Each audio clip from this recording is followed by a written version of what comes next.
Yuni sekarang di usia sekarang tuh apa sih gitu?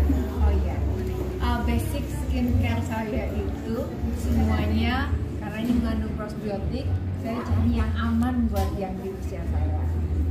Saya pakai sunscreen dari Ayong, terus dari itu kalau malam saya pakai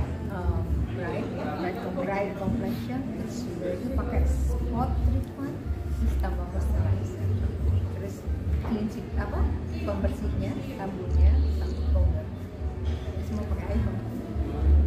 Mbak Yuni, kan tadi kan katanya telat untuk melakukan perawatan kulit. Nah, dan dengan usia sekarang ini menjadi lebih sulit dan lama atau biayanya makin lebih mahal nggak sih untuk merawat kulit yang telat itu? Gini, relatif ya sebenarnya itu worth it atau tidak gitu. Tapi yang penting daripada itu adalah nemuin yang cocok itu susah ya. Nemuin yang cocok itu susah, terus dia bisa speed nggak ya? Ternyata Ayam juga bisa speed gitu, bisa ngejar ketinggalan saya.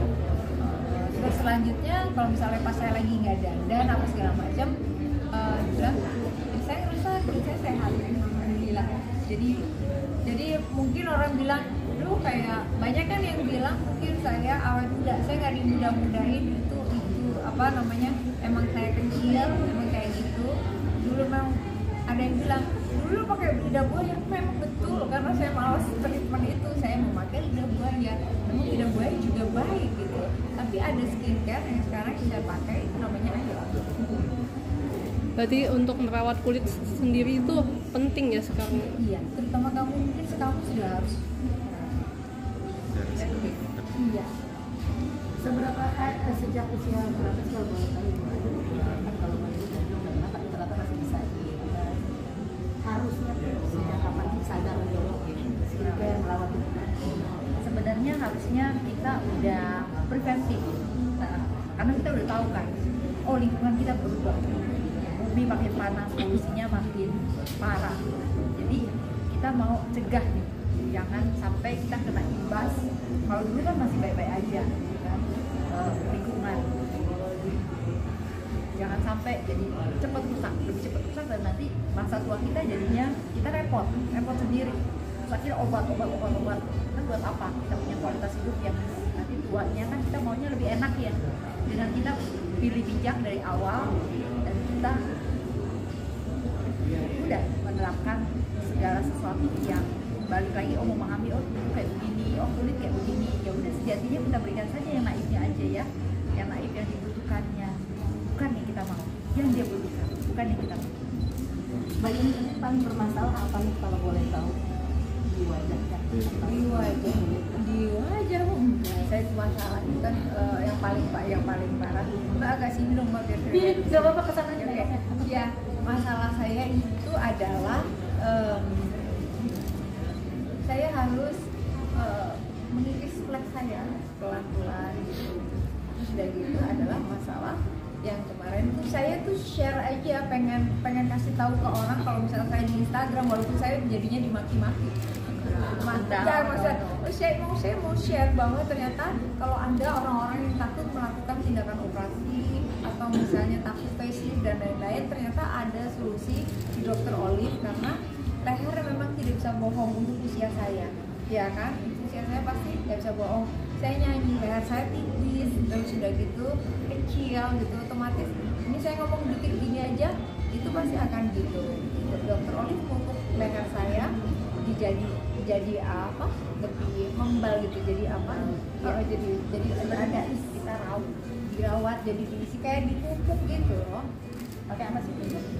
Di pupuk kita pakai ada kolagen stimulator dan hyaluronic acid, sesuatu yang kulit kita butuhkan sebenarnya, tapi seiring waktu kan berkurang. Sementara Mbak Yuni kan memang profesionalnya di sana menggunakan otot leher jadi pasti lebih kelihatan. Kayak kita aja kalau kita senang olahraga pasti otot-ototnya lebih keluar kan. Dan kalau penyanyi apalagi yang terkenal seperti Mbak Yuni kan sinilah tanda-tanda dia terkenal dan dia hebat di situ ya nggak juga kita rawat lah ya. Ini jongkok tangan bukan apa-apa, ini sering angkat-angkat kok. Angkat tipis, kita kan wanita.